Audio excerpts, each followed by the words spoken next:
Most people employed. आप देखेंगे, अब इसका मैंने वीडियो बना दिया है और मैं आज सेंड करूंगा वीडियो इसका। तो मैं आपको बता दूं, तो जनरली हम क्या देखते हैं कि स्टार्टिंग फेज में हमारा प्राइमरी सेक्टर नंबर 1 पे था, ठीक है ना। प्राइमरी सेक्टर, क्योंकि वहां पे दूसरा कोई सेक्टर था नहीं, लोग नॉर्मली प्राइमरी सेक्टर में इन्वॉल्व होकर अपना काम कर रहे थे, ठीक है। लेकिन जैसे से हमारा सेकेंडरी और टर्शरी सेक्टर आया, वैसे वैसे प्राइमरी सेक्टर, क्योंकि प्राइमरी सेक्टर का एकमात्र जो एम था, so the aim was to live the life only. They don't want to develop themselves, they want only to live the life with comfortable भी नहीं कर सकते, बस नॉर्मली अपना पेट भरते थे, ठीक है ना। तो if you talk about the role of primary sector in GDP or regarding GDP, so the role in GDP of primary sector is very less. आप कहते बहुत लेस रोल था, क्योंकि वो जितना प्रोडक्ट प्रोड्यूस करते थे उसको क्या करते थे, कंज्यूम कर जाते थे, कोई मतलब नहीं था उनका। और सबसे अधिक डिसगाइज्ड अनएम्प्लॉयमेंट जो था वो इसी सेक्टर में देखने को मिलता है, ठीक है ना। अब बात करो कि जीडीपी में रोल तो नहीं है, लेकिन अब वही लिखा है, टॉपिक क्या है, where are most of the people employed, मतलब सबसे अधिक जो लोग हैं वो कहाँ एम्प्लॉयड है, वो है एग्रीकल्चर, यानी प्राइमरी सेक्टर में ही सबसे अधिक लोग एम्प्लॉयड हैं। लेकिन इनका रोल जीडीपी में ना के बराबर है, क्योंकि इसमें सबसे अधिक क्यों है, क्योंकि इसमें सबसे अधिक क्या है, डिसगाइज्ड अनएम्प्लॉयमेंट पाया जाता है, ठीक है ना। अब इसको समझते हैं एक एग्जांपल के थ्रू। चलो देखो, मान लीजिए कि ये एक बहुत बड़ा सा क्या है, खेत है, that is a patch of a land, ठीक है ना। अब इसमें 5 लोग काम कर रहे हैं, ठीक।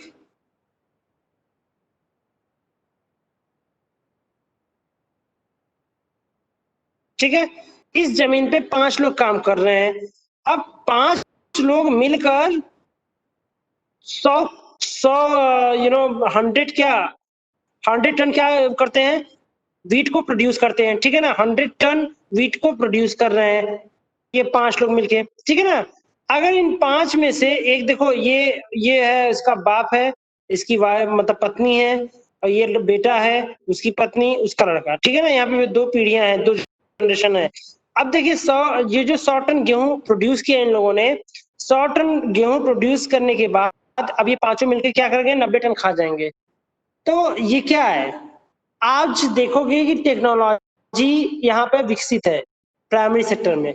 तो अगर इन तीनों लोगों को हम कहाँ भेज दें, इन तीनों लोगों को अगर हम सिटी भेज दें, बड़े बड़े बिल्डिंग्स में, ये तीनों लोग यहाँ आ गए, ठीक है ना। और ये दोनों लोग हैं, मतलब इसका फादर और मदर। तो जो फादर मदर वहां पर है, वो टेक्नोलॉजी के अगर 100 टन अगर पैदा नहीं कर रहा है, तो आप कह सकते हैं कि चलो वो 90 टन पैदा कर लेगा, क्योंकि 5 लोग मिलकर कम से कम 10 कुंतल गेहूं, मान लो छोटा एग्जाम्पल लो, तो 5 लोग मिलकर 10 कुंतल गेहूं पैदा कर रहे हैं, और वो पांचों लोग उसे खाएंगे, कंज्यूम करेंगे और अपनी आवश्यकता पूर्ण करेंगे, ठीक है ना। तो वो क्या है, अगर वही 3 लोगों को हमने शहर भेज दिया, ठीक है, तो बचे कितने, 2।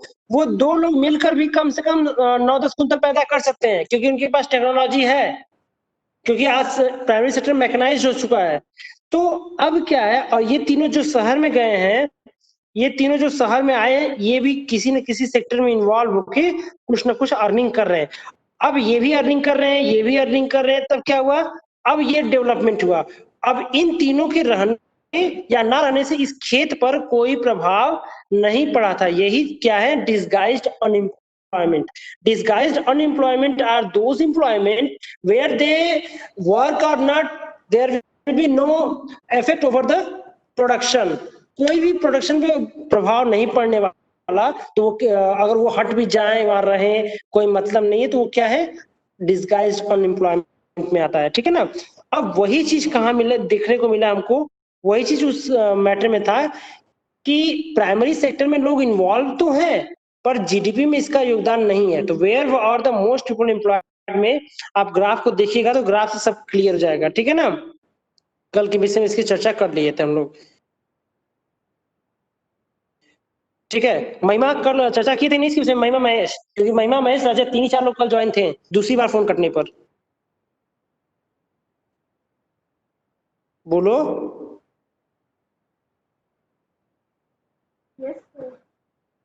हम्म,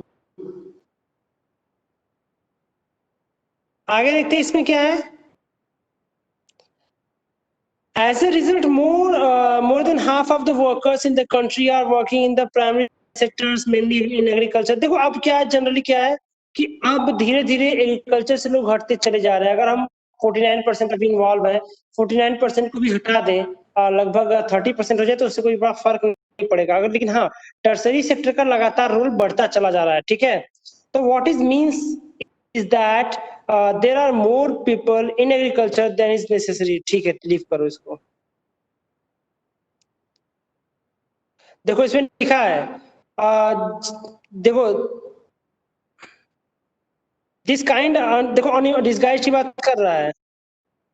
each one is doing some work but no is fully employed. They this is the situation of under employment where the people are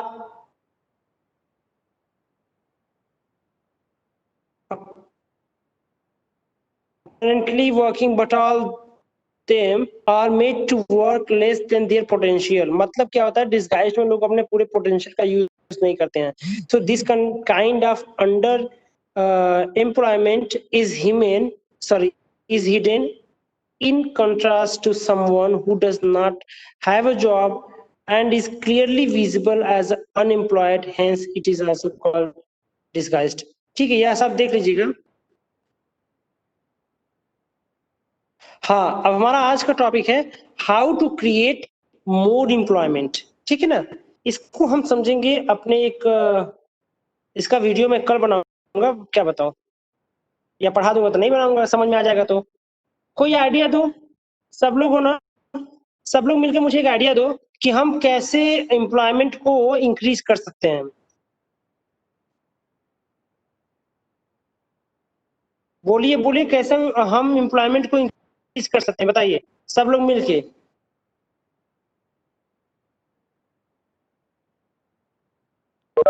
one by one आप बताएंगे तो हो जाएगा।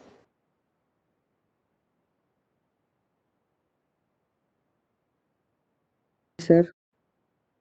हम्म हम्म सर हाँ सर बोलो। क्वेश्चन तो बताइए। सर हम लोग अपना एक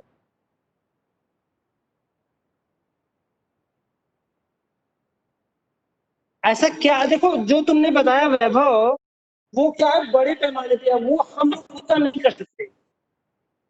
अगर हम तुमसे कहीं करने को तो क्या उतना कर पाओगे, इंडस्ट्रियलाइजेशन में दिख रहे हो वो उतना नहीं होगा।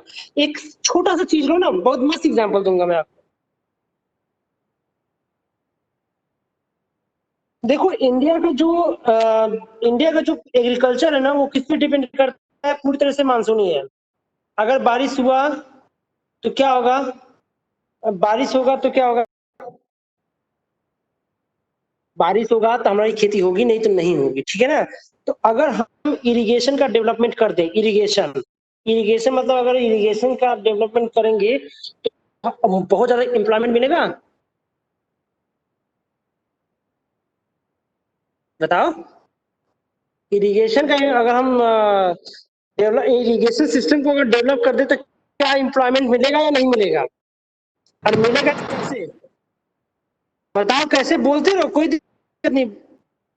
हाँ गुड, लेकिन बताते रहो, मुंह से बोलते रहो, कोई दिक्कत नहीं, माइक में ज्यादा लोग नहीं है यहाँ पर।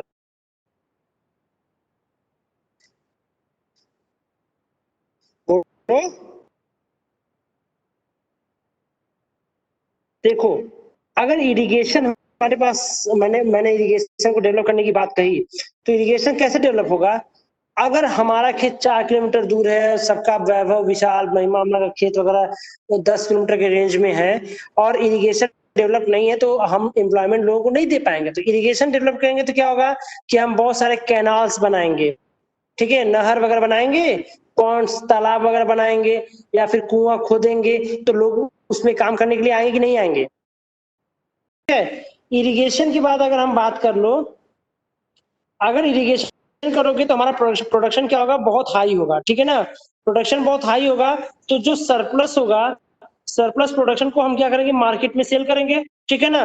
तो उसके लिए क्या मुझे चाहिए, पहला ट्रांसपोर्ट। अगर इरिगेशन डेवलप होगा तो हमें ट्रांसपोर्ट भी डेवलप करना पड़ेगा। ट्रांसपोर्ट डेवलप होगा क्योंकि मान लो हम लोगों ने प्रोडक्शन बहुत ज्यादा कर दिया क्योंकि इरिगेशन बहुत तगड़ा हुआ हमारा, ठीक है ना।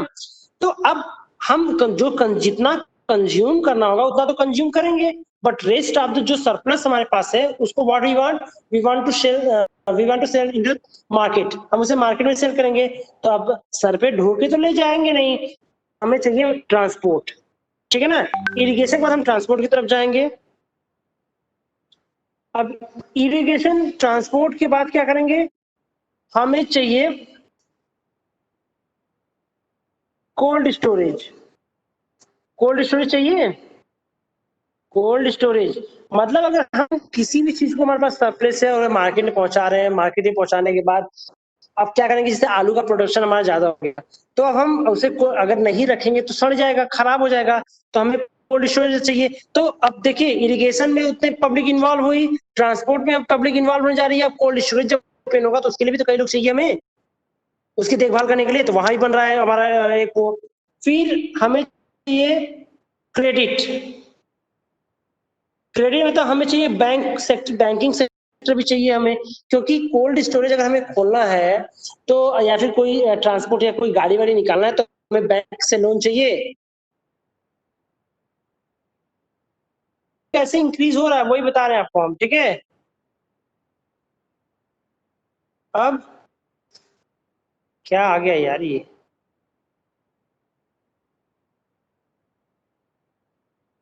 रुक जाओ फिर शेयर करते तो बताते हैं।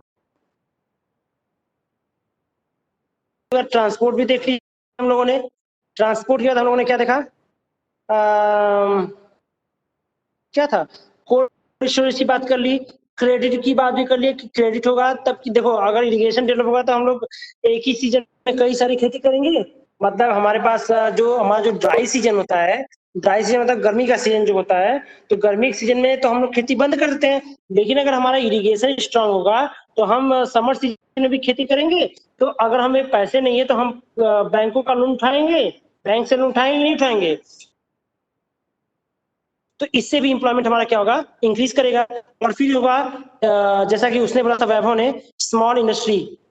चलो स्मॉल इंडस्ट्री की बात कर लो, तो कैसे, अब हम मार्केट में जाते हैं और मार्केट में जाने के बाद आलू को बेचेंगे तो हमें 10 रुपए मिलेगा, ठीक है ना।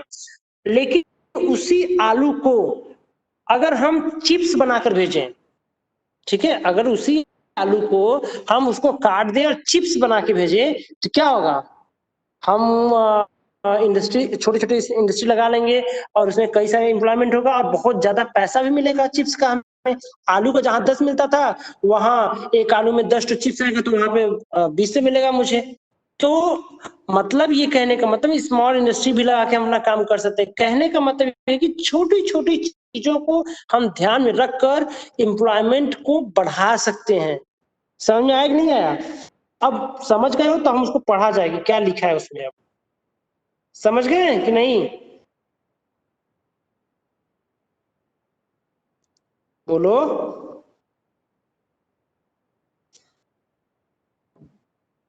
हेलो।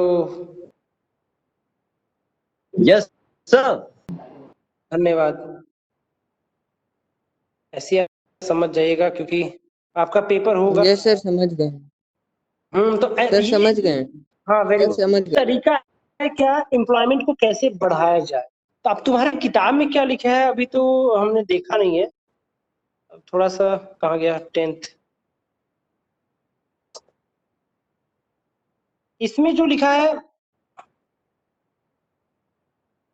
क्या, how to create more employment में आपने इतना समझा, इसमें लक्ष्मी का एग्जांपल सब दिया हुआ है तो आप ये कहानी तो खुद से पढ़ सकते हैं। तो मुझे नहीं लगता कि मुझे कहानी पढ़ाने की आवश्यकता है, ठीक है। कम IT sector, communication, educational institute, इसको भी बढ़ावा देकर हम क्या कर सकते हैं, एम्प्लॉयमेंट को बढ़ा सकते हैं, ठीक है। ठीक है ना। अब थोड़ा इसको देखते हैं। मान लो कि वैभव ने एक कोचिंग खोला, ठीक है ना, या फिर तन्मय ने एक कोचिंग खोला, ठीक है ना। अब तन्मय ने एक कोचिंग खोला, तो अब उस कोचिंग का लोगों को तो लग रहा है कि कोचिंग थोड़ा दिक्कत है, लेकिन कोचिंग में अगर 4 टीचर को उसने रख लिया तो उसने 4 लोगों को रोजगार दिया। तो एजुकेशनल इंस्टीट्यूट हो या शॉप हो या फिर कोई भी आईटी सेक्टर या कम्युनिकेशन सेक्टर हो, ये सब क्या करते हैं, हमेशा चीजों को बढ़ाते हैं। अगर एग्रीकल्चर को हम इंडस्ट्री सेक्टर टाइप करें, मतलब कि बहुत सारी टेक्नोलॉजी का यूज करें, केमिकल फर्टिलाइजर्स, इंसेक्टिसाइड, पेस्टिसाइड, अगर इन सब का यूज करें, एक फर्म के तौर पे काम करें, तो हम लोगों को रोजगार देने में सक्षम हो जाएंगे। जैसे कि चाय के बागान की खेती होती है असम असम में, वहां क्या होता है, लोगों को एम्प्लॉयमेंट मिलता है। अब तो इसी के बेस पे एक और बताया गया है कि मनरेगा, मनरेगा जानते हैं नहीं आप लोग? अच्छा देखो देखो कुछ पढ़ लेते हैं, इसमें क्या लिखा है। We must realise that some of the suggestions discussed above could take a long time to implement for the short term we need। हाँ देखो, इन सब समय जो मैंने बताया, इरिगेशन सिस्टम हो या फिर क्रेडिट हो या फिर ट्रांसपोर्टेशन सिस्टम हो या फिर जो भी मैंने भी चर्चा किया, तो इन सब में एक लंबा समय लग सकता है, ठीक है ना। लेकिन उसको खो जाने के बाद बहुत ज्यादा एम्प्लॉयमेंट क्या होगा, निकल कर सामने आएगा, ठीक है ना। तो recognising this the central government in India recently made, देखो इन सबको जानते हुए जो शॉर्ट टर्म में हमारा जो सेंट्रल गवर्नमेंट ने ये किया कि right to work made a law implementing the right to work, एक लॉ बनाया जिसमें भारत के लगभग 200 जिलों में क्या हुआ, राइट टू वर्क के तहत लोगों को जॉब दिया जाने लगा, जिसे बोलने जिसका नाम पड़ा national rural development guarantee act 2005 NREGA. और सरकारें बदली तो उसका नाम बदलकर मनरेगा कर दिया गया। मनरेगा मतलब Mahatma Gandhi national rural employment guarantee act 2005। तो गारंटी एक्ट तक करिएगा आप लोग, और याद रखिए कि एग्जाम में ये 1 नंबर का क्वेश्चन पक्का पूछेगा। इसके तहत under NREGA 2005 all those who are able to and are in need of work are guaranteed 100 days of employment in year by the government, ठीक है ना। अब गवर्नमेंट क्या करती है, इनको 100 दिन की गारंटी का मतलब इनको काम दिया जाता है। अब तुम पूछोगे कि सर 100 दिन काम दिया जा रहा है, बाकी दिन क्या ये अचार डालते हैं, ऐसा प्रश्न उठ सकता है, क्योंकि 365 दिन में 100 दिन ये खाना खा रहे हैं, बाकी दिन क्या करते हैं? कोई इसका जवाब देगा? सोच के बताओ। 100 दिन ही काम मिल रहा है उसको, बाकी दिन नहीं मिल रहा है। साल में 365 दिन हो रहा है, तो खाना कैसे चल रहा है? कुछ आइडिया दो सभी लोग। सर अचार डालते हैं। ये लिखना उखना मत, मैं चेक नहीं कर रहा हूँ।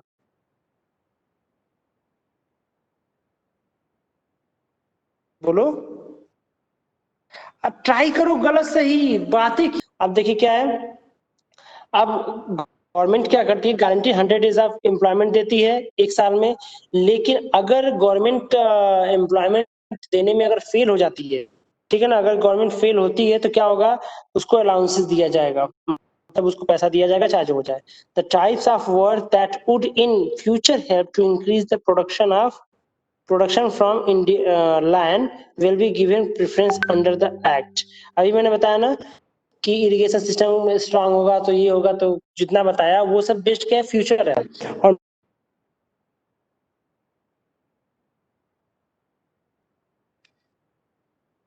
प्लीज से समथिंग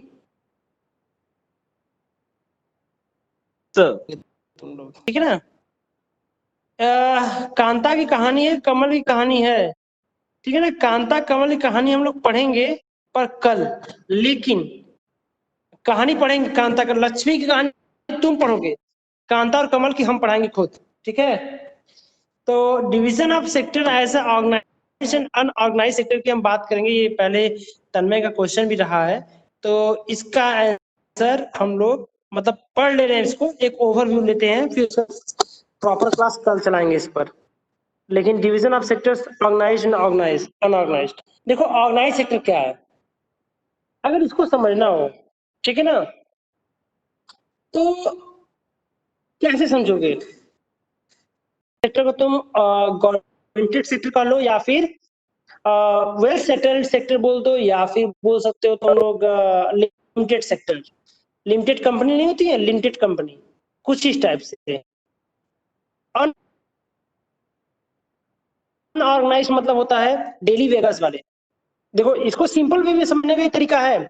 ऑर्गेनाइज्ड को तुम समझ सकते हो गवर्नमेंटेड जॉब और अनऑर्गेनाइज्ड को समझ सकते हो प्राइवेट जॉब, या फिर प्राइवेट जॉब नहीं, इसको कर लो कि डेली वेगस पे काम करने वाला, ये भी हो सकता है। अब देखो ऑर्गेनाइज्ड जॉब में क्या है, ऑर्गेनाइज्ड जॉब में सबसे बड़ी चीज ये होती है कि जॉब की सिक्योरिटी रहती है। ठीक है, आप काम करिए, आपको जॉब सिक्योरिटी मिलती है, आपको लाइफ सिक्योर होता है उसमें, आपको वहां से कभी भी निकाला नहीं जाएगा। ठीक है ना, ये सब ऑर्गेनाइज्ड में है। अगर आप छुट्टियां भी लेते हैं तो उसके लिए क्या मिलेगा आपको, पेड लीव मिले, मतलब कि आपको छुट्टियों का पैसा दिया जाएगा, ये नहीं कि छुट्टियां काट दी जाएगी। जैसा कि आप देख सकते हैं कि आपके पापा वगैरह अगर सरकारी नौकरी वाले होंगे तो उनको हर टाइप का पैसा मिलता होगा। ठीक है ना, मतलब वो छुट्टी ले ना लें, क्या कर रहे हैं, मतलब कुछ भी उससे फर्क नहीं पड़ता उनको।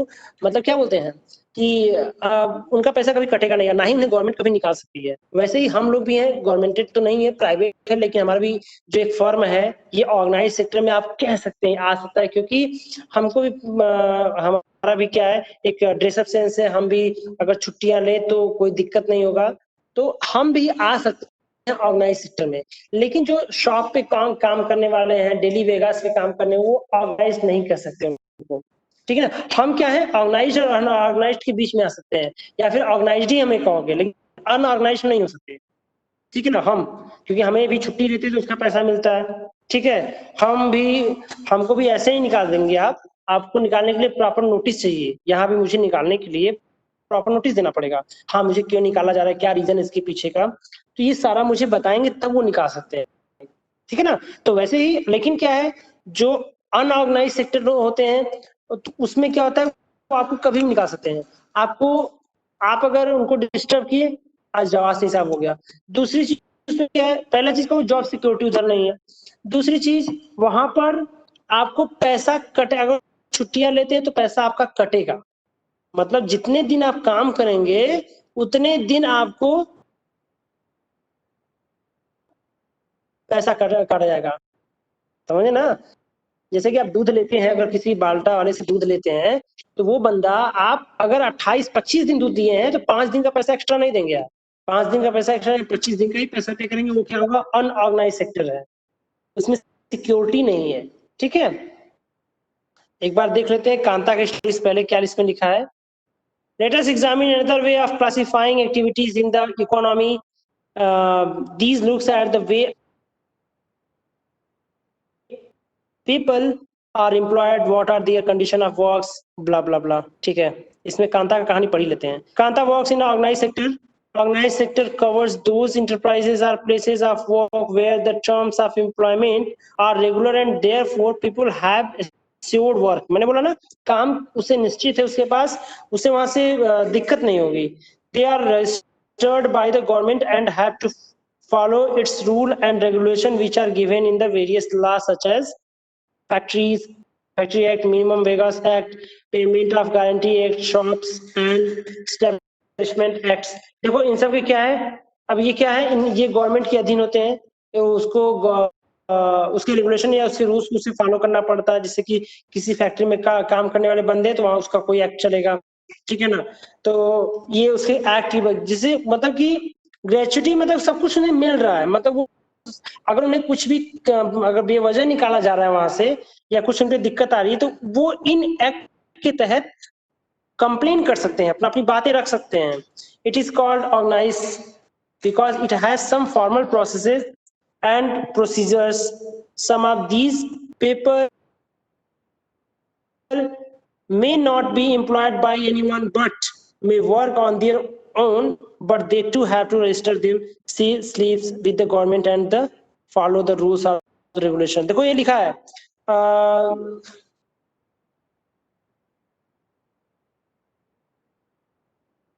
कुछ लोग ऐसे जो कि एम्प्लॉयड ना हो लेकिन वो गवर्नमेंट के रजिस्टर, जैसे स्कूल हमारा क्या है गवर्नमेंट के अधीन नहीं, ये तो नहीं कि गवर्नमेंट का स्कूल है लेकिन गवर्नमेंट के रूल रेगुलेशंस के अधीन है, गवर्नमेंट को ये फॉलो करते हैं। अगर गवर्नमेंट छुट्टी निर्धारित करती है छुट्टी मिलता है, तो ये चीज बताया जा रहा है इसमें, ठीक है ना।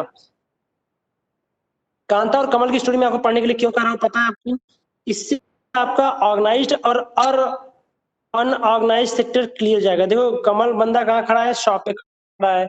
कांता जी कहाँ है, कांता जी एक कुर्सी बैठ के अब साइन वाइन कर रही हैं। देखो पढ़ लेते थोड़ा सा इसको, अच्छा देखिए टाइम है। Kanta works in office, she attends her office from 9:30 AM to, हाँ एक और इसे बताना था, अनऑर्गेनाइज सेक्टर में टाइम का जो लिमिट होता है ना वो फिक्स होता है 9:30 या 10 to 6, 8 आवर्स के ऊपर आपको काम नहीं करना पड़ेगा ऑर्गेनाइज सेक्टर में। लेकिन अनऑर्गेनाइज सेक्टर में क्या है, आपको टाइम का कोई पक्का हिसाब नहीं है। अगर आप मान लीजिए 8 बजे जाते हैं तो आप 10 बजे रात को आ सकते हैं, 8 बजे रात को जैसा काम रहा उस हिसाब से वो रोकेगा, ठीक है ना। She gets her salary regularly at the end of every month, जानते हो आपके हर मंथ के अंत में उन्हें पैसा मिल जाता है। In addition to the salary she also gets a provident fund as per the rule laid down by the government. She also gets the medical and the other allowances. हम लोग को भी मिलता है चीज, मेडिकल वगैरह हमारे स्कूल ने मुझे दिया हुआ है, ईएस बोलते हैं उसको, ठीक है ना। और घर allowance तो नहीं है लेकिन मेडिकल और प्रोविडेंट फंड हम लोग के पास है, पीएफ वगैरह कटता है। तो आप कह सकते हो कि हमारा जो सेक्टर, हमारा स्कूल जो है वो ऑर्गेनाइज सेक्टर में आता है, ठीक है ना। Kanta does not go to the office on Sundays, मतलब संडे को नहीं आती। This is a paid holiday, ये छुट्टी मैंने बोला ना हॉलीडे इनका पे होता है, मतलब ऐसा नहीं करता है। When she joined work, she was given an appointment letter stating all the terms and condition of work. ठीक है, जब उसने अपॉइंटमेंट लिया गया होगा तो बहुत सारे टर्म एंड कंडीशन को साइन करके, जैसे हमारे साथ हुआ है यहाँ पर। तो हम लोग क्या है ऑर्गेनाइज सेक्टर में, पर कमल के साथ ऐसा नहीं है। कमल बंदा जाता है 7:30 बजे ग्रोसरी की शॉप पे जाता है और वो कब तक लौटेगा क्लियर नहीं। खैर 8 बजे तो इसमें दिखा रहा है कि 7:30 बजे गया और 8 बजे, मतलब 12 घंटा सुपर ड्यूटी किया बंदे ने, ठीक है ना। और उसे कोई अदर अलाउंसेस मिलता नहीं अपार्ट फ्रॉम हिज वेगास, उससे डेली वेगास के पैसे मिलते हैं। He has therefore no leave or paid holiday, आपको पैसे अगर आप छुट्टी ली तो पैसा कट जाएगा आपका। Nor was given any formal letter saying that he has been employed in the shop, या फिर कोई फॉर्मल लेटर नहीं मिला है कि आप यहाँ काम कर रहे हैं। He can be asked to leave any time by his employer, मतलब वो किसी समय भी क्या कर सकता है, उठाकर बाहर फेंका जा सकता है। तो आपने क्या समझा इन दोनों कहानियों में, साफ साफ क्लियर है जो मैंने आपको समझाया। तो आगे की बातें हम लोग अगली क्लास में करेंगे, लेकिन उससे पहले हम ये जानना चाहते हैं क्या आपको ऑर्गेनाइज्ड और अनऑर्गेनाइज्ड समझ में आया या नहीं आया, बोलिए। अब इसको एक बार फिर से हम रिवाइज करेंगे। ये तो मैंने इंट्रोडक्शन दिया है कि ऑर्गेनाइज्ड और अनऑर्गेनाइज्ड क्या होता है, इसका पूरा एक्सप्लेनेशन हम अपने अगली क्लास में करेंगे, ठीक है ना। चलो रखते हैं, जय हिंद एवरीवन।